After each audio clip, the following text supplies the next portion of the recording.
할렐루야. 다 함께 기도함으로 하나님께 예배하겠습니다.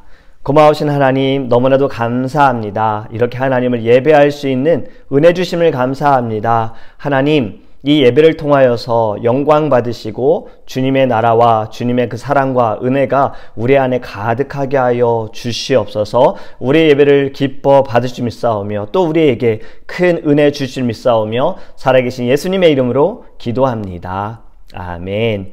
오늘 우리에게 하나님의 말씀은 아모스서 3장 9절에서 15절 말씀입니다. 아모스서 3장 9절에서 15절입니다. 아스돗의 궁궐들과 애굽 땅의 궁궐들에 선포하여 이르기를 너희는 사마리아 산들에 모여 그 성중에서 얼마나 큰 요란함과 학대함이 있나 보라 하라.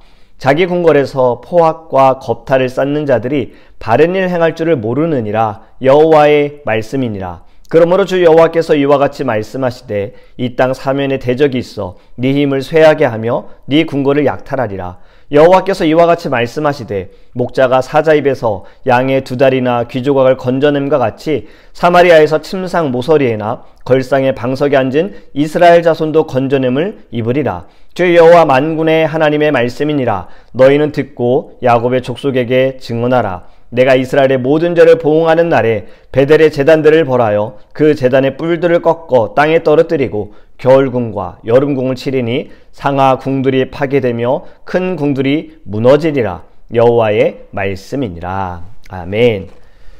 며칠 전 새벽에 하나님은 말씀하는 분이시고 우리는 하나님의 말씀을 듣는 자다라는 것을 함께 우리 말씀을 나누었었지요. 오늘 읽은 본문에도요, 이와 같은 내용이 5번이나 등장을 합니다. 10절에 여호와의 말씀이니라. 11절에 주 여호와께서 이와 같이 말씀하시되, 12절에 여호와께서 이와 같이 말씀하시되, 13절에 주 여호와 만군의 하나님의 말씀이니라. 15절에 여호와의 말씀이니라. 아멘. 여러분, 아모스 선지자는요, 사마리아를 향하신 하나님의 마음이 어떠한지, 그리고 그 마음으로 인하여서 하나님께서 이들이 지은 죄에 대해서 보응을 하는 것에 대해 선포하며 하나님의 말씀이다라는 것을 강조하고 있는 거예요. 지금 자신이 증거하는 이 무서운 재앙들도 내 말이 아니라, 아모스 선지자의 말이 아니라 하나님의 말씀이다, 여호와의 말씀이다 라는 것이지요. 매일 새벽마다 우리 증거되어지는 말씀도요, 여러분 제 말이 아닙니다. 하나님의 말씀이에요. 여호와의 말씀인 거예요. 지금 이렇게 전하는 저도 하나님의 말씀을 듣고 또 말씀을 듣는 여러분들도 하나님의 말씀을 받는다라는 마음으로 마음을 열고 주의 말씀 가운데 서 계시기를 간절히 축복합니다. 13절 말씀에 보면요, 너희는 듣고 야곱의 족속에게 증언하라고 말씀하세요. 그 증언의 말씀이 14절에 나오고 있는데, 내가 이스라엘의 모든 죄를 보응하는 날에 베델의 제단들을 벌하여 그 제단의 뿔들을 꺾어 땅에 떨어뜨리고. 아멘. 이스라엘의 모든 죄를 하나님께서 보응하시겠다라고 말씀하시는데 어디서부터 시작이 되어지느냐? 바로 베델부터입니다. 베델의 제단들을 벌하시겠다라고 말씀하시는 거예요. 베델이 어디인지 아는지가 너무나도 중요합니다. 베델은요, 예루살렘 북쪽에 위치하고 있어요. 현재 이스라엘의 베이틴을 베델로 보기도 하는데, 이 베델이 처음 등장한 것은요, 갈대아 우르를 떠난 아브라함이 베델 동편산에 도착하여 제단을 쌓았어요. 그 당시에는 이름이 루스였거든요. 그 루스는 야곱이 형 에서를 피해서 도망을 가다가 잠시 머물렀죠. 그리고 그곳에서 하나님께 약속을 받았어요. 약속을 받고 그가 제단을 쌓고 하나님께 예배하면서 그곳의 이름을 베델로 정했습니다. 베델의 의미는요, 하나님의 집, 하나님의 집이라는 뜻을 가지고 있어요.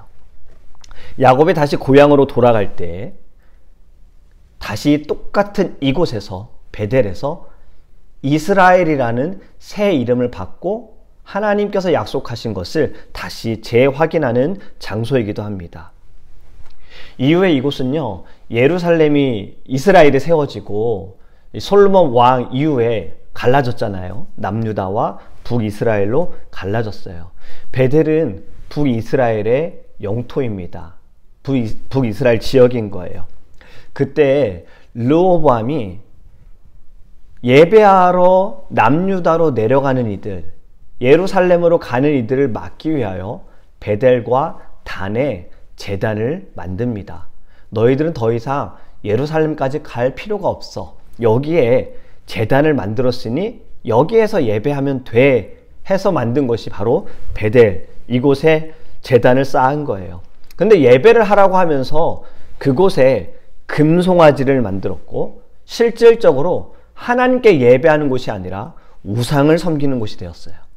하나님께서 제정해 주신 율법, 그 율법에 따라서 예배하는 것들은 다 파기하고 자신들이 원하는 대로, 우상이 기뻐하는 대로 예배하는 곳이 베델이었습니다.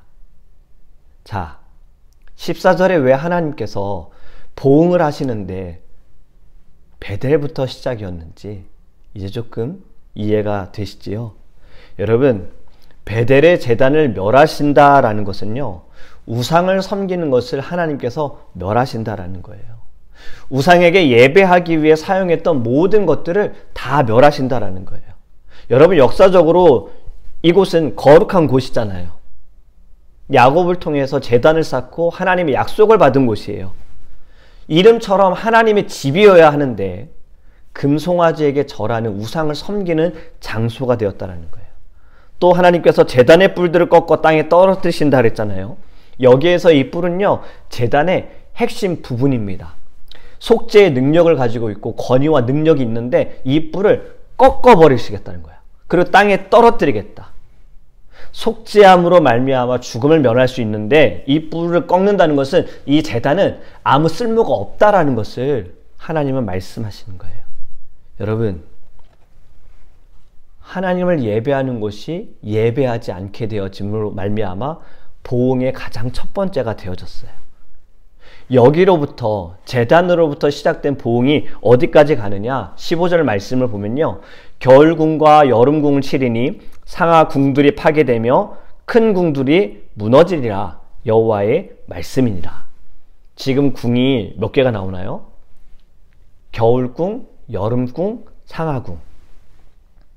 한국에서 경복궁을 다녀오신 분들은 아실 거예요. 우리나라 왕이 어디에 살았는지.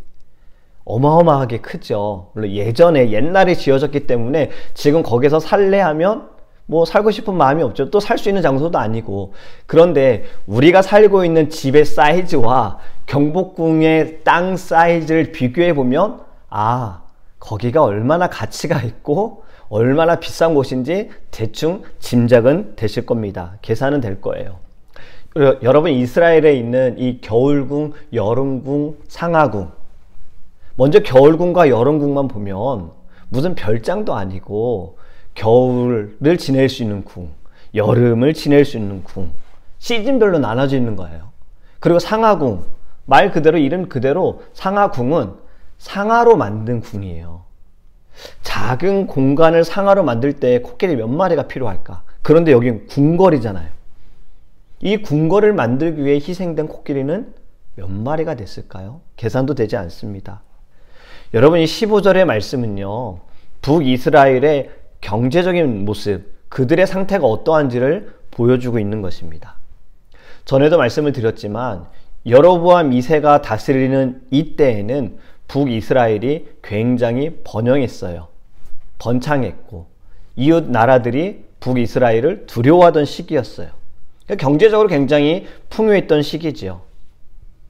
너무나도 풍요로운데 모두가 다 풍요로웠던 것은 아닙니다. 상류층 사람들만 풍요로웠던 거예요. 그들은 호화로운 생활들을 하면서 살았어요. 고고학자들의 말에 따르면요, 여로보암 2세 전에 집의 사이즈는 부자든 가난하든 상관없이 집의 사이즈는 다 똑같았다고 해요. 거의 같았대요. 그런데 BC 8세기 여로보암 2세가 집권한 이후에 집의 사이즈가 달라졌다라고 말합니다. 그게 발견이 된 거지요. 부자들은 큰 집에서 살고 가난한 자들은 집이 없거나 작은 집에서 사는 거예요. 부자들은 집이 여러 개가 있고 가난한 사람들은 어려운 삶을 살고 있다는 거죠. 지금 제가 말씀드린 이 부분 옛날 얘기 같지 않죠. 지금 우리도 그렇게 살고 있잖아요. 작년에 집을 처음으로 산 저도 다른 이야기 같지 않습니다. 물론 하나님께서 주신 집이고 감사하며 살아가고 있어요. 여러분 15절에서 나온 겨울궁, 여름궁, 상하궁 이것들이 다 파괴되고 이것 말고도 큰 궁들이 다 무너질 것이다 라고 하나님께서 말씀하시는 거예요. 자, 하나님의 보응 순서가 어떻습니까? 거룩해야 하는 곳이 거룩하지 않으니 그곳이 먼저 하나님의 벌을 받고, 예배하는 곳이 예배하지 않으니 하나님께 벌을 받는 거예요. 하나님께 찬양을 해야 하는 곳이 찬양하지 않으니 벌을 받는 거예요. 그리고 그 벌은 불의한 곳까지 이어진다는 거죠. 경제적으로 풍요한 시기였지만 여전히 가난한 사람들이 있고 어려운 사람들이 있는 곳, 하나님을 두려워하지 않는 민족들에게까지 이 보응이 나타나고 있다는 거죠. 여러분 IT 선교를 갔을 때요, 선교사님이 이런 이야기를 하셨어요. IT에 지진이 일어났는데 오랜 시간이 지났음에도 불구하고 여기가 복구가 되지 않고 회복이 되지 않는 이유가 IT로 많은 나라들이, 많은 또 대기업들이 구호품을 많이 보내준 거예요. 물질적으로 또 돈도 많이 보내줬는데 이것이 일반 국민들에게 가기보단 위에 있는 사람들이 많이 가지고 갔다라는 거예요. 그래서 복구가 안 된다는 거예요. 회복이 안 된다라는 거예요. 이스라엘도요, 백성을 돌보지 않고 이웃을 돌보지 않고 자기 배만 채우려는 그 악함이 하나님께서 보실 때 이것은 좋은 일이 아니다, 하나님 기뻐하지 않는 일이다 해서 하나님의 보응하심이 성까지, 큰 성까지 무너지는 데까지 가게 되어진 것입니다. 여러분, 말씀을 묵상하면서 이 보응의 순서를 발견하게 됐잖아요. 여기엔 중요한 메시지가 있습니다. 지금 이 시대를 우리가 돌아봐야 할 때에 지금 이 땅의 교회들은 어떠한가? 여러분, 교회가 무너지면, 거룩한 곳이 무너지니 사회가, 나라가 무너진 것처럼 교회가 무너지면 가정이 무너지고 나라가 무너지는 거예요. 거룩해야 하는 곳은 반드시 거룩해야 합니다. 우리의 교회가 거룩해야 우리의 가정도 거룩해질 수 있고 또 건강해질 수가 있고 이 나라도 건강해질 수가 있고 거룩해질 수가 있는 거예요. 그리고 세상 가운데 거룩한 무기를 가지고 이 세상을 변화시키는 교회가 되어야 합니다. 여러분, 이를 위해서 저와 함께 기도해 주시기 바랍니다. 우리의 교회가 먼저 주님의 이름으로 거룩하여지고 이 땅에 있는 교회들이 다 거룩하여져서 온 민족이 거룩함으로 하나님께 나아갈 수 있도록 우리 함께 기도하기를 예수님의 이름으로 축복합니다. 아멘.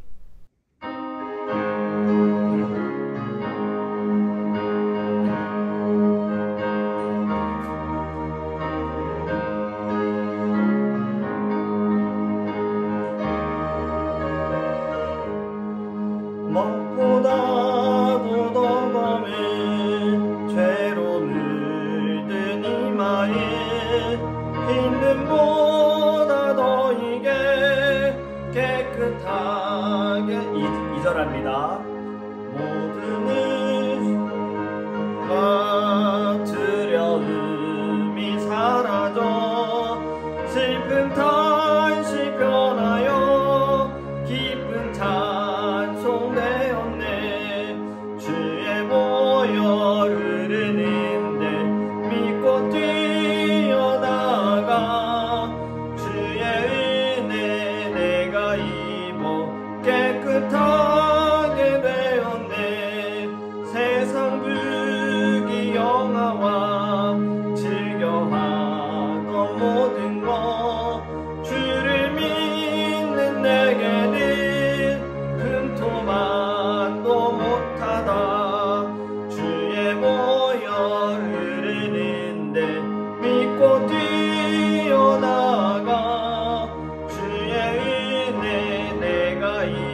십자가로다. 주의 보혈 흐르는데 믿고 뛰어나가. 주의 은혜 내가 입어 깨끗하게 되었네.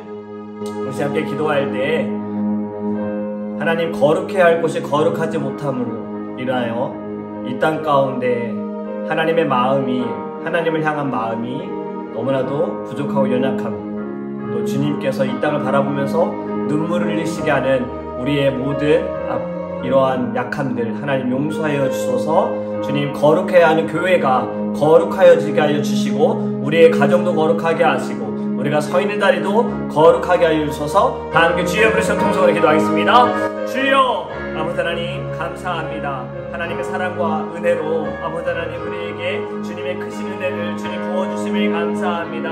하나님, 거룩해야 할 곳이 거룩하지 않음을 통하여서 하나님의 그 하심과 하나님의 그 벌이 아버지 하나님 베델로부터 시작되어서 많은 성들이 무너진다라는 이 말씀을 우리가 기억하면서 하나님 이 땅 가운데 거룩해야 하는 교회와 거룩해야 하는 우리의 가정과 거룩해야 하는 이 땅 가운데 하나님의 마음과 하나님의 놀라우신 손길로 말미암아 모든 것이 회복되어질 수 있도록 하나님 함께하여 주시옵소서. 이 거룩함을 위하여 주님, 저희가 더욱더 주님의 마음을 알기 위하여 주님 앞에 엎드리기 원하고 겸손하기 원하고 주님께 간구하며 나아가기 원합니다.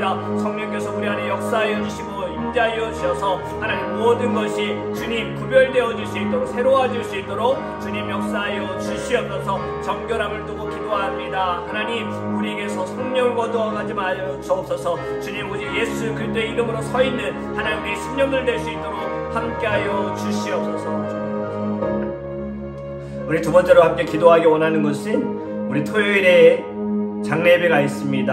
하나님께서 이 장례 예배 가운데 함께하여 주시고 유가족들 하나님 위로하여 주시고 천국의 소망을 두고 나아갈 수 있도록 우리 다 함께 기도하겠습니다.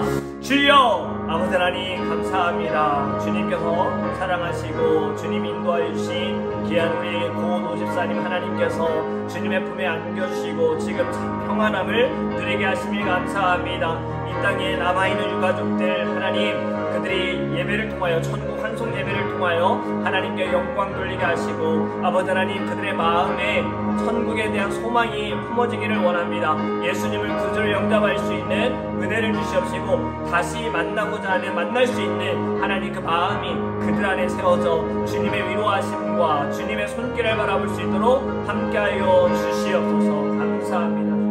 우리 마지막으로 함께 기도하기 원하는 것은 이제 교회의 리더들을 세워가는 시간이 되었습니다. 재직회를 조직하는데 하나님께서 예비하신 귀한 리더들 세울 수 있도록 무엇보다 하나님을 사랑하고 하나님을 경외하고 그리고 영혼들을 사랑하고 또 교회를 사랑할 수 있는 거룩한 주님의 리더들, 하나님이 예비하신 리더들 우리가 세울 수 있도록 함께 리더들을 위해서 주여 부르셔 통성으로 기도하겠습니다. 주여, 아버지 하나님, 하나님께서 주님 교회를 하나가 되게 하여 주시고 이제 재직회를 세우는 하나님 가운데 있습니다. 주님께서 이미 예비하시고 준비하신 귀한 리더들 하나님 세울 수 있도록 인도하여 주시옵시고 말씀으로 훈련되어지게 하시고 기도하며 나갈 수 있도록 역사하여 주시고 늘 주님 앞에서 또 하나님 많은 성도님들을 아버지 사랑으로 품을 수 있는 아버지 귀한 리더들 될 수 있도록 함께하여 주시옵소서. 무엇보다 하나님을 두려워하고 하나님을 경외하며 하나님을 예배하는 자, 예배에 목숨을 거는 자, 예배를 사모하는 자, 그리고 하나님 영혼들을 사랑하고 영혼들을 보듬어주고 또 교회를 사랑하는 자, 하나님 귀한 리더들 주님 세울 수 있도록 인도하여 주시옵시고 일하는 것이 아니라 주님 기도하는 자, 찬양하는 자, 주님을 더욱더 경외하는 거룩한 주의 리더를 될 수 있도록 하나님 축복하여 주시옵소서. 주님 감사합니다.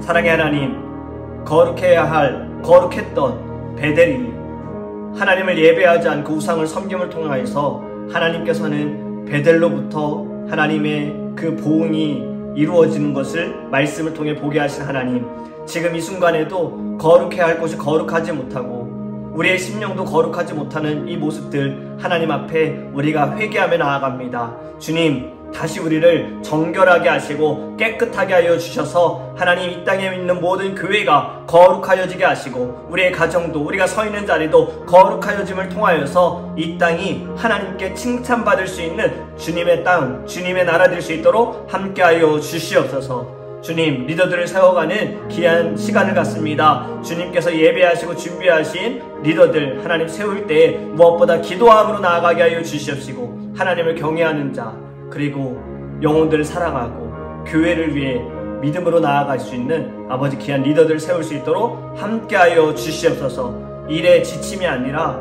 주님 모든 것에 감사와 기쁨으로 나아가며 무엇보다 예배를 사모하고 예배에 목숨을 걸고 말씀을 먹을 수 있는 리더들 세울 수 있도록 함께하여 주시옵소서. 오늘도 주님 우리와 함께할 수 있사오며 살아계신 예수님의 이름으로 기도합니다. 아멘.